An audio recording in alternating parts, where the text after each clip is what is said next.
more we parent our child so their needs are met, the less their ego is driving them with their sibling, or as they get older, meeting their need. Because they don't really know they're safe. You know, there's the fight or flight.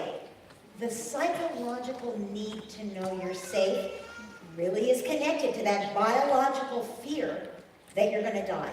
And your child doesn't know there aren't tigers in Bucharest.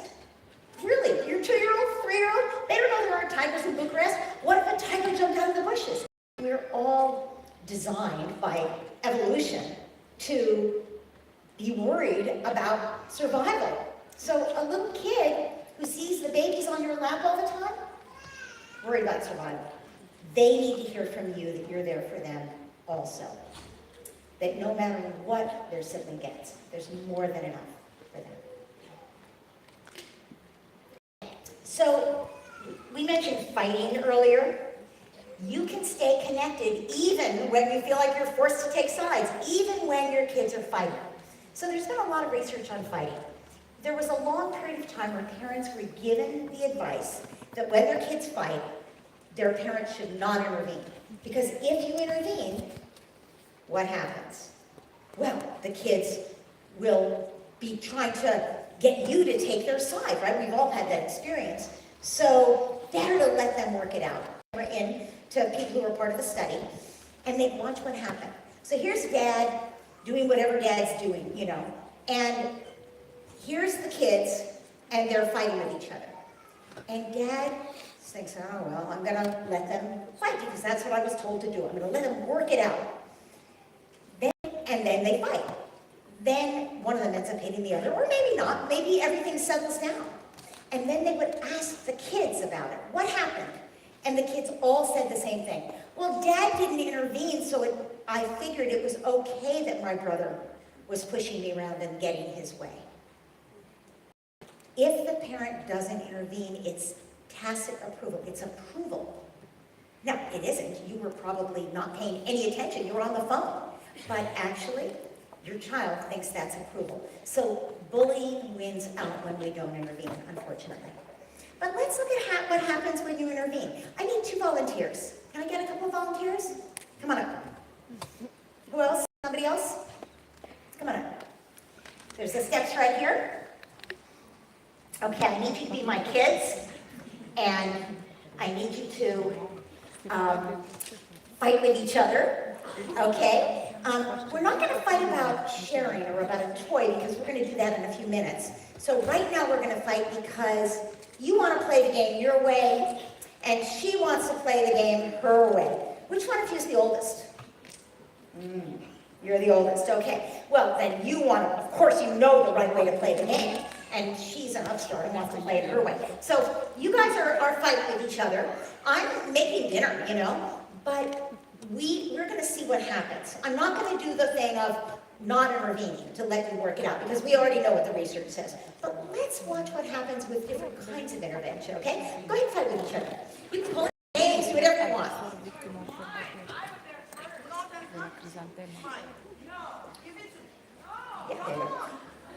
All right, what's going on? You should know better. You're the oldest, always picking on your sister. Give that back right now. You should know better. How many times have I told you? Okay. Now, not an unusual interaction, okay, right? You may have seen a room near you. So, what's your takeaway from this?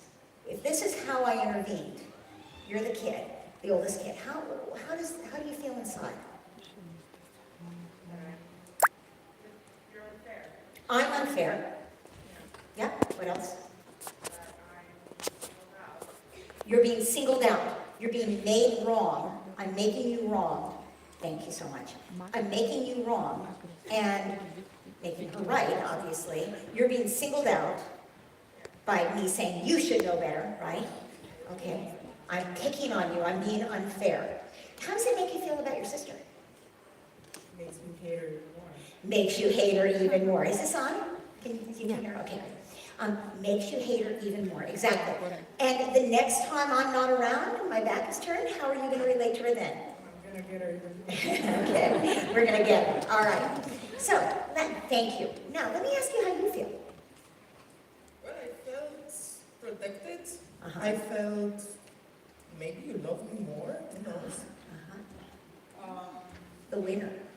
And next time, maybe, I can get defended again and I have an advantage. Who knows? Yes, yes. You have an advantage. You got defended. Maybe if mom is always there or dad is always there, somebody's going to be there to protect you next time. What if no one's there and you have to face your big sister who's even more angry at you now? I'm gonna threaten her that if mommy Yes. Thank you. So, beautiful. So can we have a round of applause here for our two children? Thank you very much. Perfect. So, you can turn the mic off, but let's leave it around because I'm going to do that again with something else. So, what did we just learn there about what happens when we intervene in a way that takes sides? We're creating a bully who's going to get back at that other kid, the other sibling, and a victim who needs us to stick up for them, right? Okay, so is that what you actually want for your kids? Okay, let's have two different people come up. Two different people come up. We're going to give you a little bit of a different experience. Come on, anybody? Might have our stars back if we don't have. Okay, good. Thank you. One more person. Thank you for your courage. Okay. This is my little sweetheart here. Always does what we need and stands up for herself. Oh, watch this. Okay. So you two, hi. So you two are going to fight with each other just like that last one.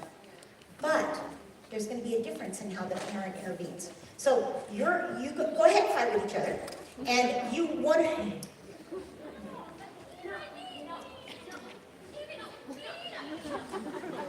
Whoa! I'm seeing pushing, and I'm hearing loud words. Yeah, you two are having a hard time. Yeah. Now, does it look like I'm going to get through to either of them? Absolutely not. What does she think is about to happen? She thinks I'm about to shame and blame her, right? That's why she's acting like she doesn't know me, right? Right? Okay. So watch this. Wow, you are so upset at your sister, and you're so upset at your sister. It looks like you both have something important to say to each other. Yeah? Do you have something important to say to your sister? Yeah? You have something important to say to your sister? Yeah. So the hard part is deciding who gets to say it first. But remember, you're not doing this so you know what happened. You aren't going to know really what happened. And also something happened this morning and yesterday afternoon that you don't know anything about. What we're trying to do is get them to engage with each other and stand up for themselves in a healthy way. We're teaching skills, right? So we're not taking sides. We're going to empathize with both of them. If there's a family rule being broken, like they're calling names to each other, we'll talk about that they have to uphold the family rule, right? Okay, so you're having such a hard time, you want to tell your sister something. She's the most angry right now, so I'm going to go with her first, okay? But it's always a judgment call. And if you have kids who are fighting all the time, you're just like, well, this morning you went first, so you'll go first this time, right? Okay, so, and I want to hear, notice I'm going to touch them both at the same time.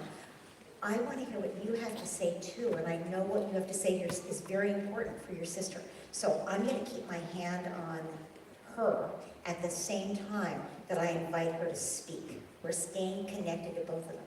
So you have something really important to say to your sister. You were pretty upset. Mic, please. So she doesn't want to play it the way you want to play it. It sounds like you had a really, notice I'm over here taking her side, even though I'm looking at her. You had a definite idea about the way you want to play it. You were showing her that idea, but she didn't want to do that. Is that what happened? And you got so upset. Oh, I'm sorry. And that was important. You can tell your sister. And what about you? You were upset too. You played it her way yesterday. You wanted to turn to the side. You don't like unicorns. You're done with that. Unicorn today. You don't want to be a unicorn No, today. I want to be Elsa. You want to be Elsa today, and your sister really wanted you to be a unicorn. A unicorn, yeah. Yeah. And so you were trying to say, no, I don't want to play your way, and you were pushing her, and you were pushing her back. Is Yeah, that right? It's my turn. It's your turn. So instead of pushing each other, could you use your words to say just what you just said to us about what you want to do? Can you tell her? Can I be Elsa today, please? It's my turn. I was a unicorn yesterday, you know? Come on. I'll be unicorn next time. Notice the skills she's learning? So great. Your sister's asking you something important. It's probably hard for you to hear because this isn't what you want. I'm acknowledging that she's in a tough situation. She knows to have this relationship continue with some fun, she's going to have to adjust something here, right? I'm not telling her what to do, but you can feel that I'm saying, how would you like to respond to your sister? But I'm not controlling her. If she says no the day before you were Elsa, that's legitimate to throw on the table here. I'm not making the rule. I'm helping them to talk to each other. So, your sister just said something to you, and that's hard to hear, I think. Okay, we can play Elsa for 10 minutes and then we have to play unicorns, okay? You have a proposal for your sister. You think you can play her game for 10 minutes, and then you would play your game after that, but you're willing to do your game second. Wow. What do you think about that? We'll do it. But All right. Yay. So, nice work, girls. Thank you. Thank you. Big round of applause for these two. Thanks. Yes, go ahead.